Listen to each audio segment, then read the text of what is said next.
Welcome to Conversations on a Bench. Tonight, here we are sitting for 24 hours here at the open door out in the lawn. It is currently 41 degrees, and I have a warrior here with me today. This is Kasey. Thank you. Kasey just got off work, and yet he agreed to come and talk to me. So how you doing tonight, Kasey? All right, the usual. Oh, the usual. This is your normal time to be up? Yep, for a little while. Very good. So, you've had some adventures while you've been here. This had its moments. Well, I think one of the struggles, correct me if I'm wrong, that you've had is that it's hard to find employment when you don't have the right paperwork.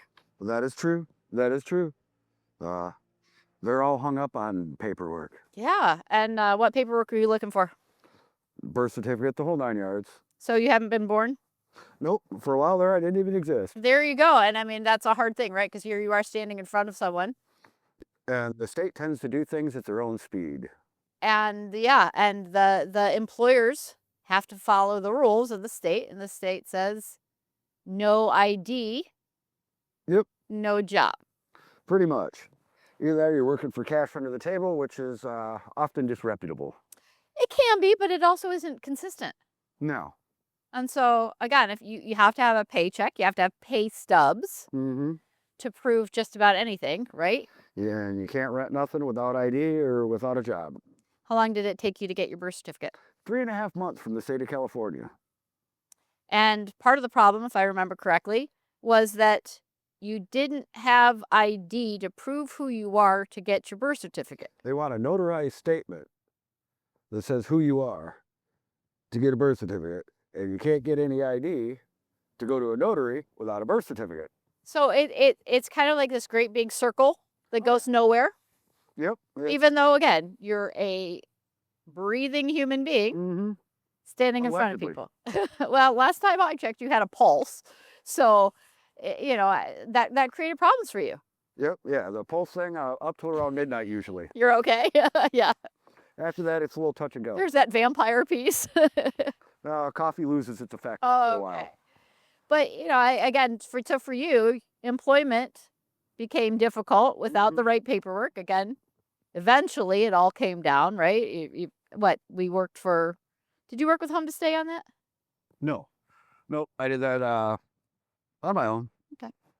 But hey, state of California ain't moved. It ain't hard to get a hold of. Yeah, well, But it took them over a month to cash the check, and then it took them 2.5 months for it to get here. yeah, which thank goodness you were living here, because if you had to pay your rent, if you had to pay your utility bills and that kind of thing, waiting Yeah, for you've that. been pretty much forced into doing something disreputable. Yeah, unfortunately. And I think that is a huge problem. There's only so many pop cans you can collect in a day. There you go. There you go. So, but thankfully, once that happened, Yep. you have been gainfully employed, uh, waiting to see what comes next, right? I'm still waiting for the state of Michigan to get me the actual hard copy of my state ID. I have a temporary now Ah, because had it mailed to my mother's house. Her mailman returned it because he didn't recognize. the Uh-huh. So I waited for it to come. It didn't show up. So I called the Secretary of State Monday, and they says, oh, no, it was returned to us. So I had to get a hold of the post office to say, no, deliver it. right. So I'm waiting for that to come back. But my employer their human resources department is real insistent on having that. So they want it before my temporary expires, which is Monday. So I'm going to go down to the Secretary of State tomorrow and see if I can get another temporary, although possibly it'll be there by Monday. Yeah. So there's a lot of patience apparently involved in this. Do you consider yourself a patient man? If I wasn't before, I am now. Oh, Your options are kind of limited. there you There's go. not a whole lot you can do to persuade the state to do anything faster than it wants to. That's true. That is so true. And, thankfully things are working in the right direction for you. Yep. Hopefully here you'll be able to find some housing that works out so that you don't have to put up with your roommates. My roommates aren't a problem. I've been fortunate in that regard. Good deal. I haven't had anybody in there that's been a difficulty. So, and that's good to hear, that we can get along, can't we? Well, I've been fortunate in who they've assigned to my room. There you go. And I think you've been pretty easy to work with here as far as learning to move within the patterns that we move here, you know? It's not all that complicated. There's a this is what's expected. Do that.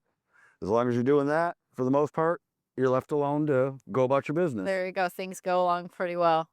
So and I mean, I think that's the rules of life wherever you go, right? Mm-hmm. I mean, the rules themselves are different, but when you're at work, there are certain things that are expected of you.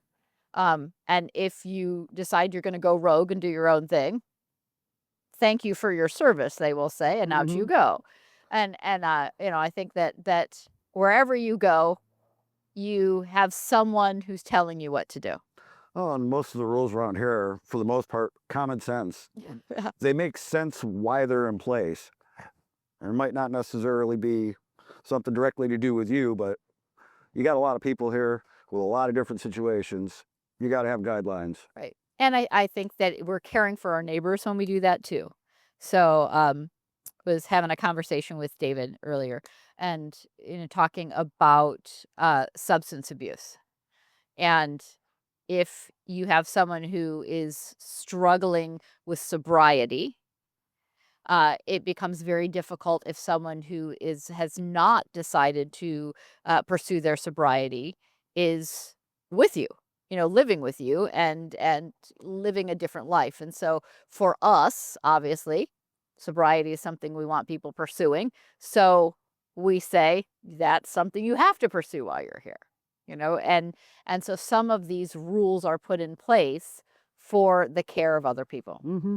And, some stuff obviously are legal. It is legal for us to buy alcohol. It is legal for us to buy marijuana, but it isn't necessarily kind in this type of situation to expose someone who's really trying hard to stay sober Mm-hmm. to those kinds of things. Makes perfect sense. So, and I appreciate your thoughtfulness with that.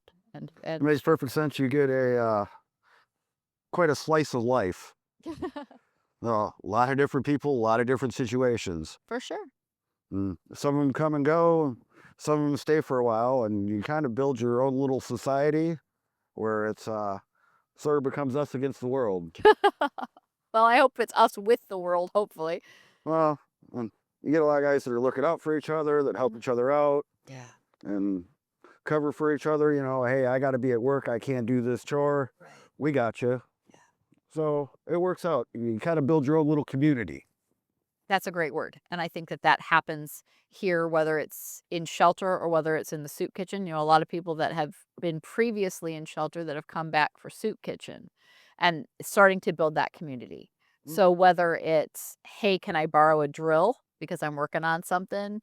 Or whether it's, I need a ride to this place and we can share that with each other. I think that the community that we build and help each other with life is what makes it easier to take those next steps. Because even if you ended up, you got your documents, you've got your job, you get your housing, if you're still all alone, what good is that going to do you? Oh, I've got guys that have moved out and they'll hear about our apartment. Hey, an apartment opened up where I live. They call me. Mm-hmm. You Somebody's know, looking out for you. or hey, I know where you can get a job. They Mhm. call me. They're not even here anymore. Yeah. But So, which is convenient. Mm, You bond with some of the folks. yeah, for sure. For sure. It's kind of a little family thing amongst the group. And just because Timmy moved away, don't mean you don't hear from Timmy. All right, exactly. And sometimes people are um, moving out, but not moving far. Yeah. They'll still come around and check on you. Now, it's unfortunate when they move out and they come back. Yes, but I mean, people's lives aren't a straight line. I mean, is your life a straight line? Nope. So I think we just kind of need to leave that option open, right? Right. Well, when they go, you're real thrilled for them. You're all right. And that's like, hell, it didn't work out. Right, But they're back. They try again. They get it together. right. And sometimes it takes numerous times. Mm-hmm. And sometimes we see people come in and they're one and done. They just kind of did a pit stop and off they go. They're Sometimes they get anxious and they move fly on the move on before they have their resources yeah. lined up. And it happens. Yeah. But thankfully we've got the ability to not say, well, you've already been here once. Right. And they're, like I said, most rules are common sense, and they discourage you. It ain't a hotel. Right. It This is ain't a not a hotel. You don't B&B, leave for right? 3 days and come back. Right. Right. You gotta, if you're gonna go, make an Go. attempt. Right. There you go. It makes sense. Yeah. I mean, there are lots of other ways to put that, right? Uh, but no, I haven't found the rules overly cumbersome. Good. It's pretty much common sense. If you see, chores and stuff, if you see something needs done, do it. It's not that hard. I think it's respecting one of the things that even our conversations with the people who stay with us, um, we don't call people clients. We call them guests Mm-hmm. because you're a guest in my house. And so part of that is I treat you like that, and then you respect us like that. And so we have this common respect, you know. I don't go into somebody's house and make a mess. And If you see something that needs done, do it. right. Or, it's kind of like if you've eaten dinner at someone's house, you can get up and put your plate in the sink kind of thing. It's If you walk by the trash can's full, empty it. right. And so I think that helps us with respect for one another, that I respect you, you respect me. The guys that don't jump into that are predominantly not going to be there long. Yeah, kind of people can be their worst enemy. Yep. Definitely. But I met some very interesting people, made some decent friends. Some of the staff members are very dedicated in their desire to actually help. That's true. That's true. Yep. You've got some of them that are your biggest advocate, Hmm. which is nice to actually have someone to go, all right, this is what's going on. What do you think? What's going on? Just to talk through it with them. Hmm. They'll point you in the right direction. I mean, I haven't needed much in the aid, but it's been there. Yeah. Or get on the horn for you. Just Yeah. say, hey, what's going on? I'll make some phone calls for you while you're doing whatever you need to do. Mm-hmm. Like I said, I haven't needed a whole lot of assistance, but it's been there. Right. And it's nice to have there's support if you should need it. Right. If you can make it on your own, do it. Right. Well, and one of the things that tends to be statistically true is that people have a tendency to solve their own homelessness. So sometimes that's going to be that, kind of like in your case, you worked through to get your paperwork, you worked to get your job figured out, and you will probably find your housing and move on. I'm looking. And Just need some time off work. right. But that you are taking the steps. Basically, all we're doing is providing the place to land while you do Yep. it. A place so that you're not in crisis. Yep. You're not in the fight or flight mode. And if need support, it's here. Yeah. And the guys that are expecting somebody to solve all their problems are mistaken. That's not what this is about. We're gonna walk with you in it, and try to point you in the right direction. But it's kind of one of those things. I ain't your mama. Yep. And that we are not here to do it for you. Exactly. We're here to give you the resources you need to do it for yourself. Yeah, they're not here to solve your problems. Right, right. But Because I can't. I mean, I can't. they'll help guide you along this. Exactly. We are not the saviors of the world for sure. That's what Jesus does. And we are here to help you get where you need to go. What are your goals? How do we help you do them? Yep. So, Like I said, some of the staff members have been remarkable. so how'd you get here from California? Oh, I haven't lived in California in decades. Just happened to be no birth certificate in the process, huh? It was lost in transit. I actually grew up around here. Really? So you've been in Midland for a long time? I left for 20-something years. And just happened to be Ended up back here. back in town. Yep. Boy, has this place changed. All the houses What I was it lived like? in, they knocked down. Really? Oh, you go out Indian and Buttles like you're headed for the highway. Oh, That all used that to be used to be all houses houses. through there. Hmm. That's where these people lived. Yeah. They leveled. All of the low-income housing. Yeah, 15-20% of low-income housing is gone, which jacked up the rent on everything else. And then they build all this new stuff. So now the people in the service industries, that work in the gas stations, work at the restaurants, stuff like that, can't even afford to live in town. Yeah. The median rent, guy that lives 2 doors down, his rent has gone up over doubled in 3 years. Mm. Over doubled. And that is one of the things that we're talking about, like as the local planning board, that before the flood, we were down 1,000 units of housing. Mm-hmm. After the flood, we're now down 4,000 units of housing. And the fact that what they're considering low-income housing right now is $1,500 a month. Yeah, that's not low income. No, it's not. I can't afford $15,000 a month. Yeah, 1,500. Or $1,500 a month. You're right. And it's like, how do we expect people who have grown up here to function here if we can't figure this out? Well, and they're going to have to raise the pay rates for the service industries or put some housing in. Well, and I think that it is so complicated. You raise the pay rates and it's got to trickle down. Mm-hmm. You lower the rent and it's got to trickle down. If the values go up on things, then, the tax rate goes up, which is part of the reason the rent goes up. And so it's all kinds of crazy everywhere. And so what do we do? And how do we solve it? Because we know it has to be solved. Because otherwise, what are you going to do? Where are you going to go? Well, the median income here is quite high comparatively. Mm-hmm. But the people making money, they don't want to mow their own lawn. But the people that mow lawns can't afford to live here. And that's the problem, right? Yep. That is the problem. And also can't afford to commute. Yeah. You can't afford to live in Bay City or Saginaw and then drive here every day. That would be crazy. Right.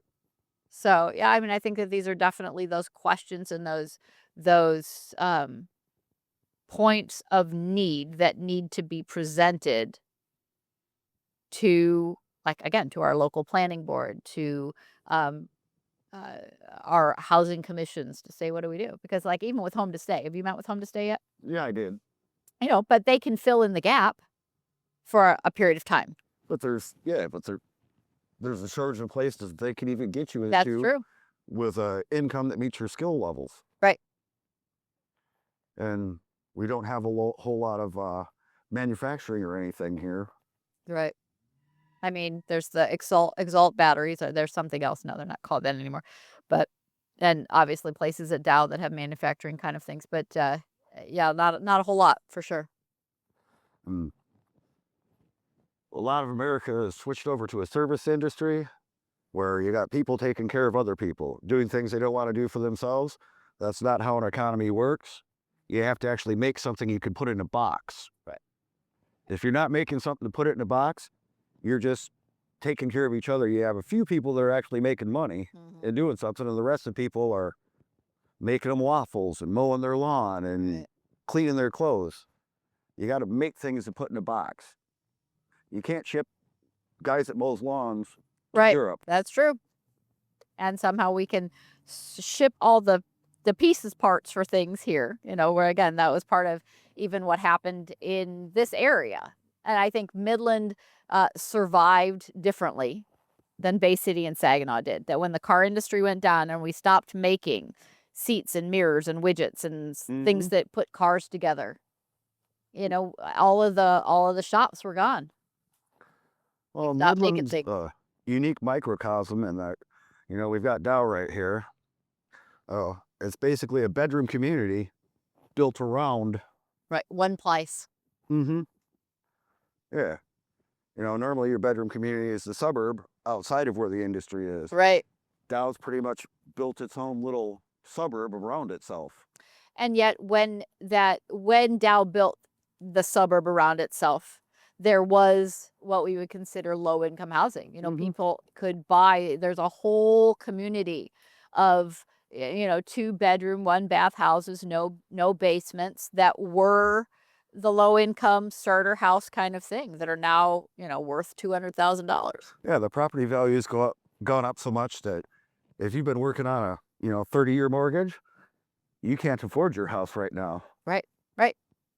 And I think that's very true. And so you're selling off your house, you're knocking it down. I used to live around the corner of Valley Drive.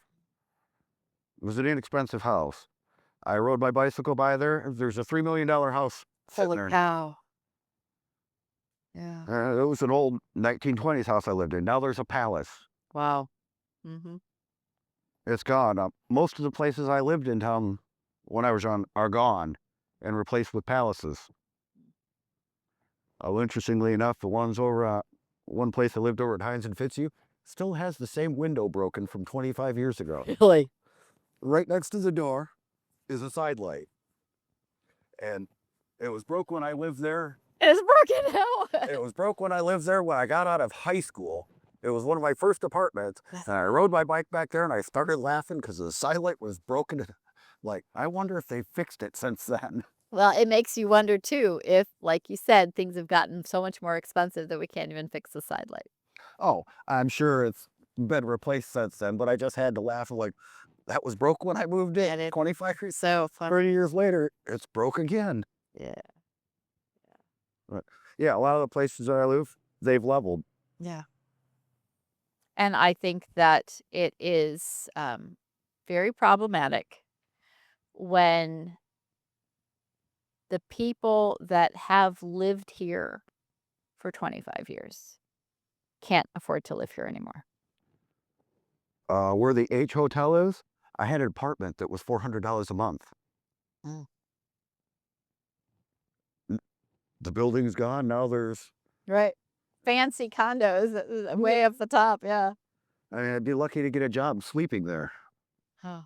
Or even where the Open Door used to be. It Yeah. used to be on Benson Street, and Benson Street doesn't even exist anymore.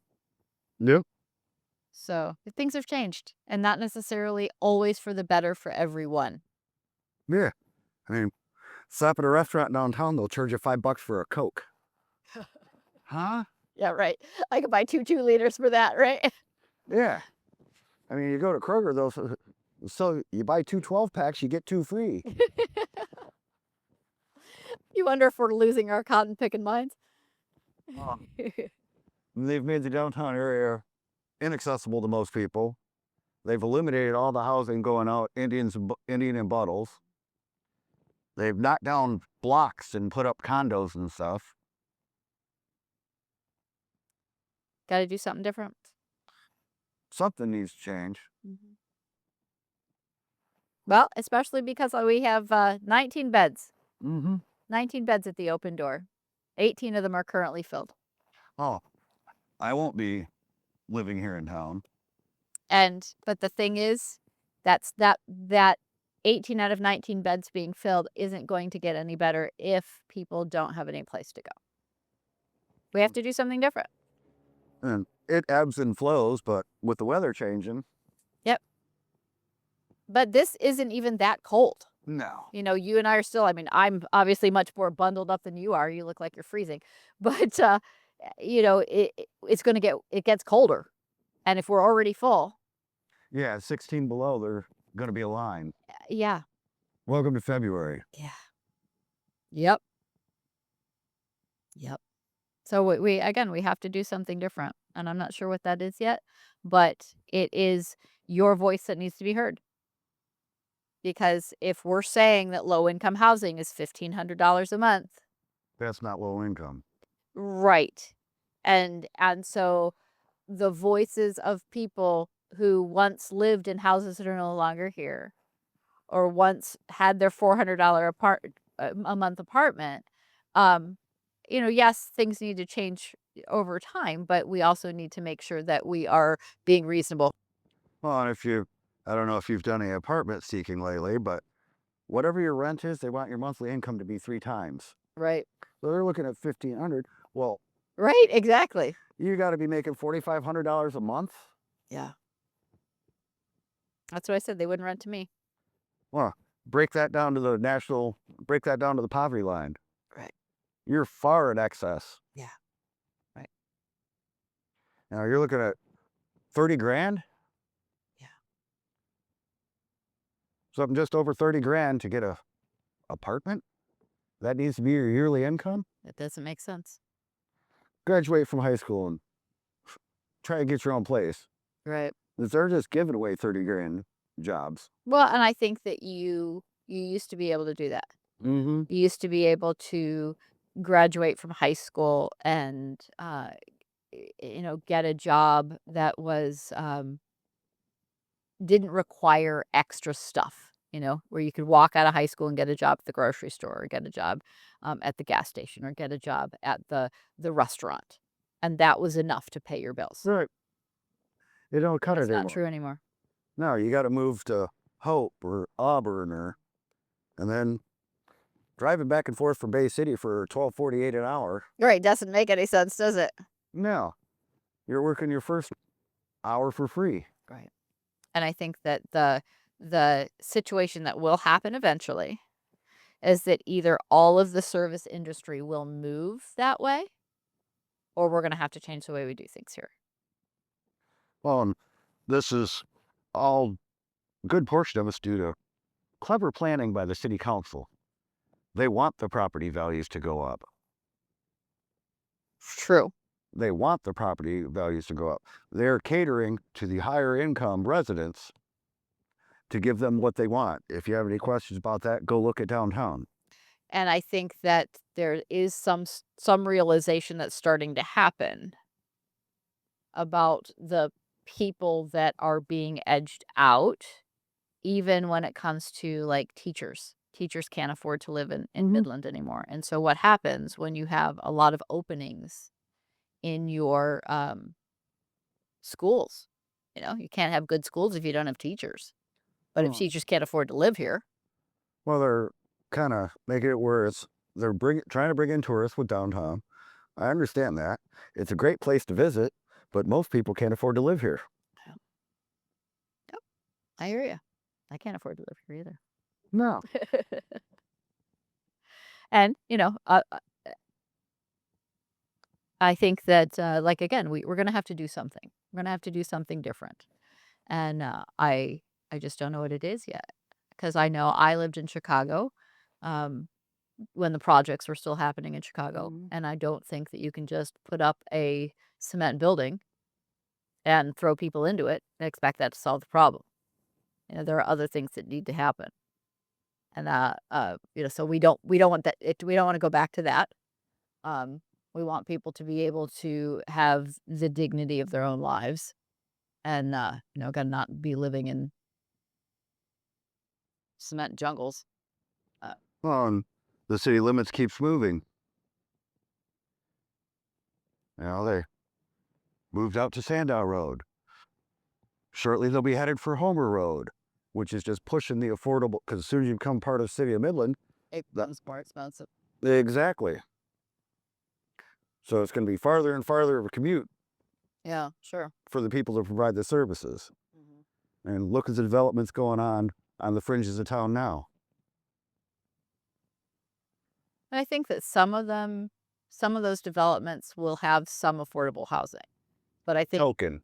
yeah, but it's a few units. Mm-hmm. Uh, so that's definitely not our answer. No. No. Eventually they'll end up having to bus in service people. Well, that would be interesting. Yeah.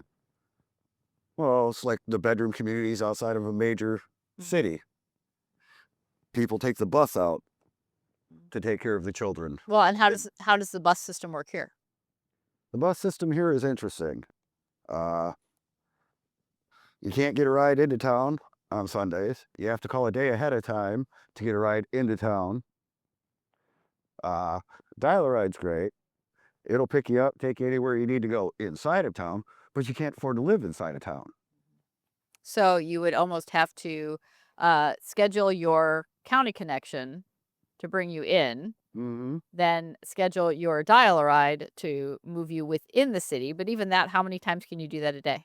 As many as you want. Okay. But the county connection, they don't run. They only run till like 11 o'clock. Well, gee, you got a job at a But restaurant. I would say, what time did you get out of work tonight? A little after midnight. So you couldn't have gotten a ride home. Nope. So you ride your bike, right? Mm-hmm. Where do you ride your bike from? Oh, I'm only a mile down the road. Okay, so not bad here. But if Well, that's you why I took the job.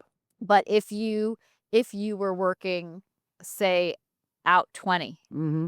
Or if I lived out 20. right? That would be a highly dangerous Oh, yeah. situation for you. It's bad enough being a mile down the road. But if you were 3 or 4 miles that way on 20, trying to do that in the dark, Right. Well, I pursued this job specifically because it was that close. I've seen Michigan in the winter. That's true too. I am a pedestrian. Yes, or a biker. Yeah. Haven't been able to afford heat for my bicycle yet, so So you were thinking ahead. that's why I specifically There you go. I could have gotten something easier 5 miles down the road, Right. However, but right down the street, yes. Mhm. I actually stalked them that job. That doesn't sound good, but I hear what you're saying. No, I did willfully, intentionally. I'm going to get a job at this location. Yep. Right. Yeah. Yep, it's the closest job. I can get all the hours I need. Yep, that's what I'm doing. Until when you're ready to leave the open door, you can't live close anymore. Well, I've got things are improving. Transportation has been taken care of. There we go. Well, that helps, doesn't it? Yes. Yeah. So, but it was a process. Yeah.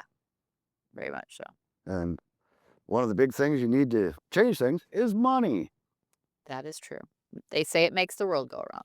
So if you got to pedal a bike for a month or two, okay. So it sounds to me like resilience fits into the category of things that fall into your character. Resilience is nice and generally referred to as just plain stubborn. Well, okay, yeah, stubborn, but flexibility Oh, yeah, yeah.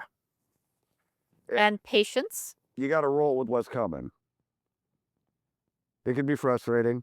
Suck it up, Nancy. Hike up your pantyhose. But I guess the next question is, does the fact that you had to stalk your job and that you have to look at riding the bike in the winter or figuring out the transportation thing or waiting for the housing, does that make you any more or less happy? Doing it for yourself makes you happy. So it doesn't take living in the mansion down the road to be happy. Happiness is found. Standing up. There you go. Standing up. Do something for yourself. That goes with the stubborn thing. I've been accused right here of being a bit stubborn. Well, Because if I can do it by myself, I will. okay. But I think that knowing that or being able to express that happiness essentially is something that is almost a willed thing. I'm Secret to going, happiness is lowered standards. If you're not happy, you're expecting too much. or you you think it happens outside there. It's a happiness will come to me later once I get all these things figured out, An adjustment, one achievement at a time. and one blessing at a time. You wake up in the morning, well, I ain't bleeding. Or, well, I ain't bleeding bad. There you go. It's an adjustment. I am still waking up on this side of the dirt. Yeah. Yeah. All right, so it's 10 below, but it could be 12. There you go. There you go. Flexibility. Realistic expectations. There we go. Can't expect it to just happen overnight. Yeah. If you want the fire to burn all winter, you better start splitting wood. There we go, folks. That's another great great quote. Nobody's going to do it for you, but you'll be missing it in February. Yeah. Sure. Well, reasonable expectations and one step at a time. And having a place to Oh rigor. yeah, yeah. When you're moving one step at a time, it's nice to have some place to sit down. There you go. Lay your head and fill your belly for the time being while you're working on putting it all back together. It takes a while to adjust to the dependence. Yeah, but I don't think it's necessarily dependence. I think it is a pit stop. All right, but you spent your entire life putting a roof over your head and all that kind of stuff. For one reason or another, suddenly you've been reduced to nearly a child role. Someone else is taking care of the food. Someone else is supplying the heat. That kind of thing. That takes an adjustment after True. decades of managing for yourself. That's true. Hmm. There's a lot of swallowing involved there. I think there's more of a lot of saying thank you because I can't always provide for myself. Mm-hmm. And so everyone needs someone to help them, right? Mm-hmm. And so I can either moan about it and um, feel like I have to swallow pride, or I can just say, thank you, I'll pass it on when I can. Suck it up and do what you got to do. And, one day you'll be on the other side of it. It won't be that. It won't be that long. Right. And so on those days, you can give that hand up to somebody else. On while you're here, you just do what you can to acknowledge what you're being given. Hmm. Right. If it needs done, do it. Hmm. You might not always feel like it, but do it. And that's part of our community, right? Mm. We like you said, we do for each other. Yep. And then, we're again very thankful for the people who are out there providing for us in here. Oh, And, certainly. again, there'll be a day where we'll be on the other side of that. Yeah. And, Yep. you'll be able to see on Facebook that the open door needs canned beans. And you say, I can drop off a few of those, I unload the vehicles that bring the stuff in quite regular. Yep. And you meet some nice people. Sure do. I've enjoyed a great many of the volunteers. Well, let's just say that playing is the wrong word. People come in to volunteer or to deliver things because they care. And they have a generous spirit that, when reciprocated on the other side, we can be, for someone who's bringing something in, that smiling face and that willingness to carry the package can do more for them than they do for us. Well, there's long been I can't remember who put it together, but there's no such thing as altruism. Mm. The people that are giving are receiving something for themselves out of it as well. That's It's a true. feeling of they've accomplished something. It brings something to them. That's true. So there is no such thing as altruism.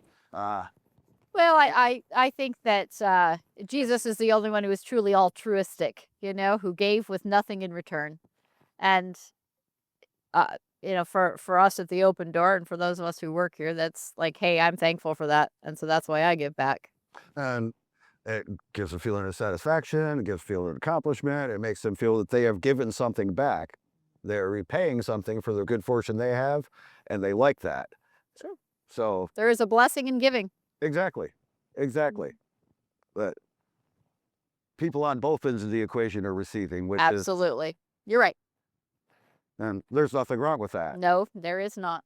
Nope, Mm-mm. not a bit. Just like when we do things around here, like, I don't know, dishes, cleaning the bathroom, sweeping up the rugs or whatever. Part of that is accomplishment, right? Yeah. If you sit and do nothing all day, you start to feel more and more depressed. And at least I've given something back for what I've received by doing And I the felt dishes. like I accomplished something. Yeah. I had a purpose for today and it was done. Well, and I did something that served everybody in the house. Yeah. The house serves me, I serve the house. Right. Exactly. Which goes to the altruism thing. There is a feeling there. Yep. And it's a good thing. It's a good thing. Otherwise, probably a lot of us wouldn't do anything. Exactly. So I guess it's a good thing all the way around. It certainly is. There's nothing wrong with feeling good about yourself for helping somebody. There you go. Good word. Well, I'm going to let you get to bed All righty. because I have to sit on this bench all night, but you don't. So So thanks for coming to talk with me. Oh, not a problem. I appreciate you. I really don't have a lot else to do at this time of night. Well, except for sleep. I got to read a book for a while Okay. before I go to